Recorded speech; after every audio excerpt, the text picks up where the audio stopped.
আমরা যখন কোনো একটা ছবি তুলতে যাই, আমরা যখন আমাদের মোবাইল দিয়ে সেলফি তুলতে যাই, তো এখান থেকে পিছনে যে ব্যাকে অবজেক্টগুলো থাকে সেগুলো আমাদের সব কিছু উল্টা আসে, সিধা আসে।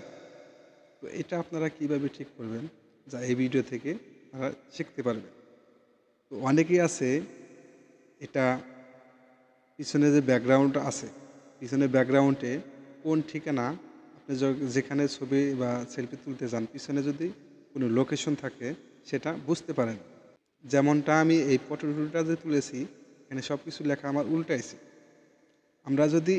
আমরা একটা সেটিং ঠিক করলে পারি এগুলো সব উল্টা আসবে না। এগুলা এগুলা যেমন উল্টা আছে, আপনি একটা সেটিং ঠিক করলেই সব কিছু সিধা আসবে।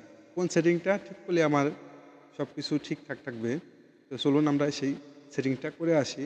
তো আমাদের চ্যানেলে নতুন দর্শক হলে অবশ্যই চ্যানেলটি সাবস্ক্রাইব করে রাখবেন এবং ভিডিওটি শেয়ার করবেন অপরকে দেখার জন্য। তো চলুন আমরা এই কাজটি করে আসি। তো আপনাদের এখানে আপনাদের ক্যামেরায় আসার পরে ফ্রন্ট ক্যামেরায় আসবেন, আসার পরে সেটিংসে আসবেন।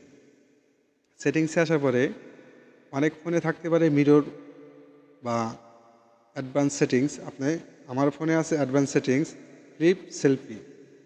তো আমার এখানে ফ্লিপ সেলফি লেখা আছে অ্যাডভান্সে এসে। তো আপনাদের হিরো থাকতে পারে। তো আমি এটা অন করে দিলাম। অন করে দেওয়ার পরে এবার যদি আমি এই একই পটেটোর এই খাপটা আমি ছবি তুলে দেখাই আপনাদের। দেখুন এখন আমার এটা সব সিধা আসবে। আমি এটা ছবি তুলে নিলাম।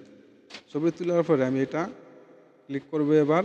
তো দেখুন এটা সব কিছু সোজা আসছে এবার।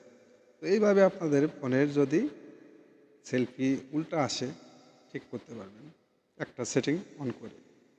ভিডিওটি ভালো লাগলে অবশ্যই চ্যানেলটি সাবস্ক্রাইব করে রাখবেন। দেখাবে পরবর্তী যে কোনো ভিডিওতে। আল্লাহ হাফেজ।